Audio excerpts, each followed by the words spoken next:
It's a good thing you came back for some more Twilight Zone, a real good thing. It's a Good Life, based on the short story by Jerome Bixby, is about a tiny little terror, Anthony, a 6-year-old boy who can pretty much do anything, from reading your mind to turning you into some indescribable horror. So you better stay on his good side, or you just might find yourself sent to the cornfield, which is a good thing. Yes, a very good thing. Oh god. The small town of Peaksville one day sort of just slipped away from civilization.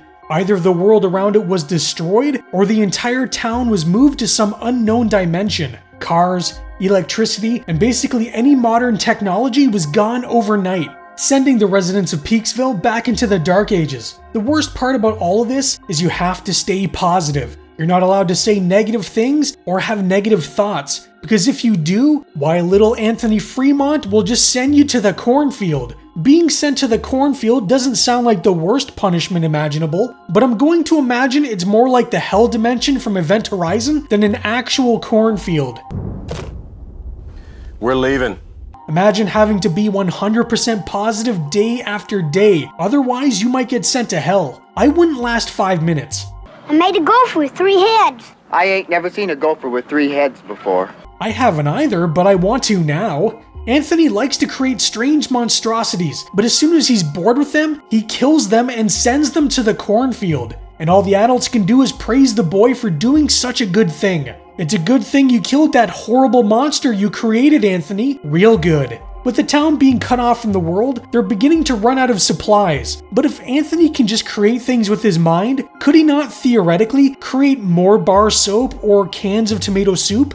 Of all the adults, he does like his aunt the best, and it seems like Shopkeep Bill, so maybe they could convince him. Had real sharp teeth. Tried to bite him. Kinda hoping that... This is Anthony's mother, Mrs. Fremont, and she's so terrified of her own son that she was hoping one of the monsters he created had killed him. Imagine being so scared of your own child that you wish an animal would maul him. Now, she doesn't come right out and say it, but just look at her. She's lucky Anthony wasn't reading her mind at that exact moment though, or things would have turned out really good for her. Yeah, real good. Anthony's Aunt Amy doesn't seem to have as much fear as everyone else. From time to time, she'll blurt things out like, "It's too hot outside," and everyone has to tell her to shut the hell up. Even Anthony's father is absolutely terrified of him. You know, I guarantee this would all go away if Mr. Fremont would just put Anthony over his knee and give him a good whooping. What this boy needs is a little discipline. It's a big night at the Fremonts tonight because it's TV night, which means everyone has to come around and watch whatever TV Anthony's little mind can imagine. No kids came over to play with me today. Not a single one. It's hard for kids to come around and play when you keep sending them to the cornfield. Not many dogs left now, Anthony. You wish them all away. Alright, you can send people to the cornfield all you want, but once you start doing it to the dogs, well, now you've gone too far, mister. Anthony doesn't just send people to the cornfield, he also straight up sets people on fire. We don't get to see it, but Anthony talks about one person that wished he had not gotten rid of the cars and outside world, and for his very reasonable statements, Anthony made him combust into flames. This kid is a psychopath, a very good psychopath. It's TV night, and by the looks on everyone's faces, they must be watching something truly terrifying. 2 + 2 is 4. 2 + 2 is 4. Nah, it's actually dinosaurs. I don't know what these people were expecting. What little boy doesn't love dinosaurs? Tonight isn't just TV night, but also Dan Hollis's surprise birthday party. His wife gets him a nice Perry Como record, but there's one problem. Anthony doesn't like singing. Instrumental music he's okay with, but it's probably for the best that they not play it. Alright, who brought the drunk uncle? Instead of playing the record, neighbor Pat Riley is going to play the piano instead. Real good if you'd tell me what music you'd like to hear. Just play. Play anything. While Pat basically plays against his will, someone forgot to put the booze away because Dan is starting to get shit-faced. With each drink he takes, he gets louder and louder, even going on about how there's only 5 bottles of booze left in town. And without booze, how is he supposed to deal with his wife's nagging? Everyone keeps giving him these looks like, "Would you just shut up? You're gonna get us all killed." Whose idea was it to give him booze for a birthday present anyways? They know he's a recovering addict. Play this. Happy birthday to me. You can't sing that, we're gonna get hit with a copyright strike. At this point, Dan is drunk, but also openly antagonizing Anthony, even going as far as calling out his parents for having him in the first place. There's only so much toxic positivity someone can take before they're gonna snap. Sneak up behind you and lay something heavy across your skull. You know, Dan's not wrong. Anthony is currently preoccupied with him, so why doesn't someone come up from behind Anthony and take a quick whack at him with something heavy? He doesn't seem to be that quick with his powers, and I think a full-grown adult could take him out pretty easily. I get it though, snuffing out a kid isn't the easiest thing in the world, but Anthony isn't a normal boy. He's a monster. And all the time Dan has been yelling for someone to take him out, he probably could have done it himself with a quick front kick. Hilariously, Anthony turns Dan into a jack-in-the-box and then sends him to the cornfield. The story ends with Anthony making it snow outside, which will kill off half their crops and likely cause some of the townsfolk to starve. Even though the episode is finished, the nightmare isn't quite over yet. In 2002, the Twilight Zone returned, this time hosted by Forrest Whitaker. And of all the original Twilight Zone episodes, It's a Good Life would be the only one to get a direct sequel, called It's Still a Good Life. The episode would see the return of Bill Mumy as Anthony, Cloris Leachman would return as his mother, and Bill's daughter Liliana Mumy would join the cast as Anthony's daughter in the show. It's Still a Good Life picks up 40 years later, and Anthony hasn't changed much. You'd think maybe he would have matured a bit in all that time, but no, he's still pretty evil. His little daughter Audrey accidentally falls out of a tree, and even she knows that her father has no problem going after a child. Now luckily Audrey does get through to her father, because he doesn't hurt Timmy. But Timmy's father, on the other hand, not the first time Anthony has set someone on fire. What I want to know is who would willingly have a child with Anthony? Wait, it probably wasn't willingly. Audrey is kind of pissed that her father won't let her have friends. I don't care. I hate him. It looks like spooky powers run in the family. This is the first time she's ever done this, so not even her father is aware of her gift. What's interesting is Anthony can't read his daughter's mind, but she can read his. With this little discovery, Mrs. Fremont decides to use it to her advantage. Mrs. Fremont shows a neighbor what Audrey is capable of and decides to pit her granddaughter against her son, so they can finally be rid of him. And I'm sure everything will go exactly to plan. Instead of TV night, now the entire town is forced to watch Anthony bowl. Except they seem to be more interested in what Audrey is doing. And why might that be? Maybe a certain neighbor decided to go around and tell everyone the little secret about her. This is why you keep things to yourself. Anthony forces one of the men to bowl with him, and then gets pissed off when the guy sucks. If being a bad bowler is all it takes to get on Anthony's bad side, I would not last a day in Peaksville. You want to know a secret? I don't like secrets. This woman is so trashed that she can't even keep secrets away from tomatoes. But I thought they only had 5 bottles of booze left. Anthony obviously knows she's hiding something, and whether she tells him or not, you can bet your ass she's heading to the cornfield. Mrs. Fremont shows Audrey old photos she took while in New York, and photos of herself and Audrey's grandfather, when Audrey does something quite unexpected. She makes a watch reappear after Anthony banished it some 40 years prior, because he hates time, or something. So while Anthony can't make things return, his daughter can, and this could open up a whole can of worms. Now, if she brought back everyone Anthony got rid of, would they have aged, or would they be the same as the day Anthony sent them away? Anthony confronts his mother about the secret and asks his daughter to send the photo album away, which is the last thing she has of her husband, who I'm going to assume was sent to the cornfield at some point. Also, because of the secret, Anthony holds a meeting at the bowling alley. The neighbor lady at least wasn't sent to the cornfield, but mentally, she's gone bye-bye. But Anthony, we're your friends. I don't believe you, Joe. That's why you can be the first person on my list. Anthony goes a little overboard and decides he's going to send a bunch of people away, because if he can't trust his mother, who can he trust? Mrs. Fremont finally loses her cool, but I think it's a little too late. She could have bashed his head in when he was a kid, but decided to let him set people on fire and turn them into jack-in-the-boxes for 40 years. Mrs. Fremont turns to her granddaughter to send her father away, but in a shocking twist, the little girl protects her father, even sending her own grandmother away. Anthony looks scared as hell, because not only did she get rid of her grandma, Audrey sends every single person in town to the cornfield. I think he's come to the realization that his daughter is significantly stronger than him. It kind of bites him in the ass though, because he's suddenly very lonely. Probably should have thought about that before you sent everyone away simply for existing, don't you think? To make her father feel better though, Audrey brought the entire world back. I don't think she brought anyone from the town back, but everything else has returned. Hey buddy, you deaf?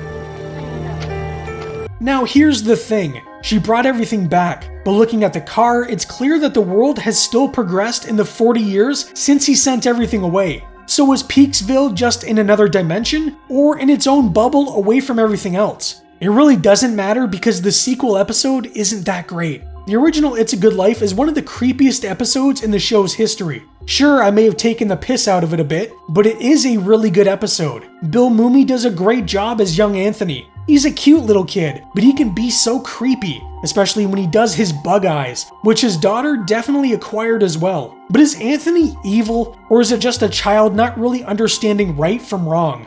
If he had these powers from the get-go, then how do you discipline or teach a child who always gets his own way? You can't exactly tell him no, otherwise you'll never be seen again. If I was his age and had those powers, would I have done the same things? Maybe. If I had those powers now, would I have done the same things? Yes. I would Thanos snap this entire universe in the blink of an eye. I still believe the adults could have taken care of this issue long before most of the residents were wished away. You're telling me you can't take him out while he's asleep, or while someone else has his attention? It's hard to use mind powers when you get smacked upside the head with a shovel. I like the ending of the episode when Anthony makes it snow, because you get the feeling from his father that they are screwed. He becomes really panicked at the idea that their crops will only yield roughly half, and it's likely they won't survive. Anthony probably could wish more food, but would he? His powers seem to be pretty limitless, except for the fact he couldn't bring anyone back. But I like that it's left on a sour note, but this only makes the sequel episode kind of nonsensical. There weren't many townsfolk left in Peaksville, but there seemed to be a lot more in the 2003 version. There still were some children left in the original, so maybe those residents were all the kids that actually made it to adulthood before Anthony could set them on fire or send them to the cornfield. As great as the original episode is, I think the short story might be a bit better.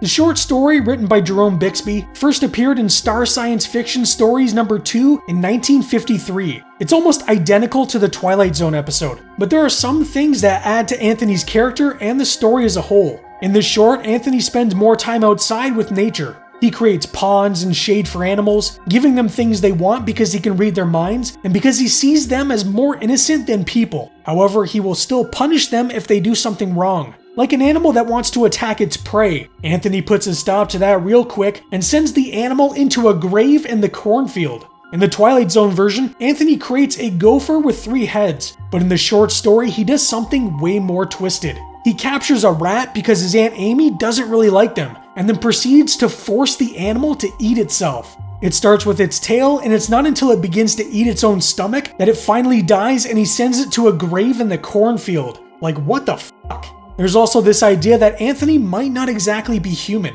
While the child's appearance isn't exactly described, there are a few lines that suggest he might be something else. Early in the story, while Anthony is looking at Bill, his eyes are described as a bright, wet, purple gaze. And in another point in the story, his shadow is described as being odd. So while they don't come right out and say he's a monster, he doesn't exactly appear to be human either. There's also a bit near the end where it's described what happened when he was born. It was wherever it had been since that day 3 years ago, when Anthony had crept from her womb, and old Doc Bates, God rest him, had screamed and dropped him and tried to kill him, and Anthony had whined and done the thing. So it's clear Anthony was not a normal child, and he had his powers from the moment he was born. In the episode, even though it is a small town, it's hard to imagine what exists outside of it. The short story, I think, does a better job of explaining that when it says, across Henderson's darkened wheat field to the vast, endless, grey nothingness in which the little village of Peaksville floated like a soul, the huge nothingness that was evident at night when Anthony's brassy day had gone.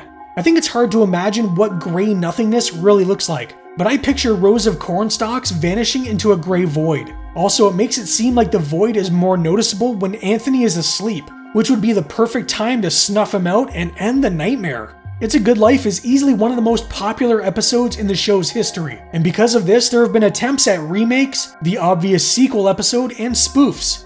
In 1974, Rod Serling was interviewed with Marvel Comics and said that he was working on a feature-length film version of the story. But unfortunately, it never came to fruition because he passed away the following year in 1975. Whether his script still exists out there, I have no idea, but if it does, I would love to read it. In 1983, the Twilight Zone movie would come out and would feature a remake as one of its segments. Joe Dante of Gremlins fame would direct it, with Richard Matheson, known for writing many classic Twilight Zone episodes, writing the script. The remake has the basic story elements, but is a bit different in that Anthony is holding people hostage and forcing them to be his family after having killed his parents. This newer version is one of the highlights of the movie and has some pretty fun special effects.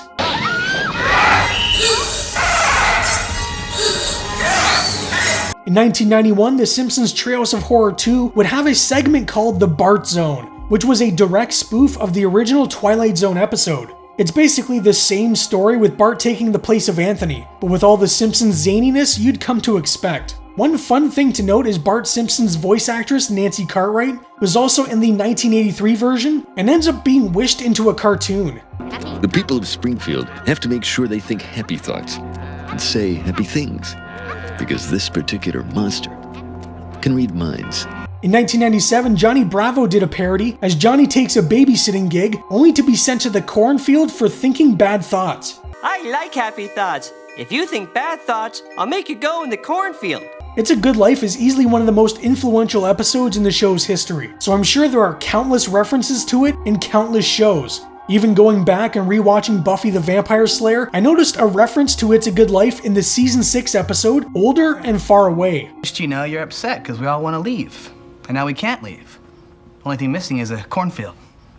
There isn't a cornfield, is there?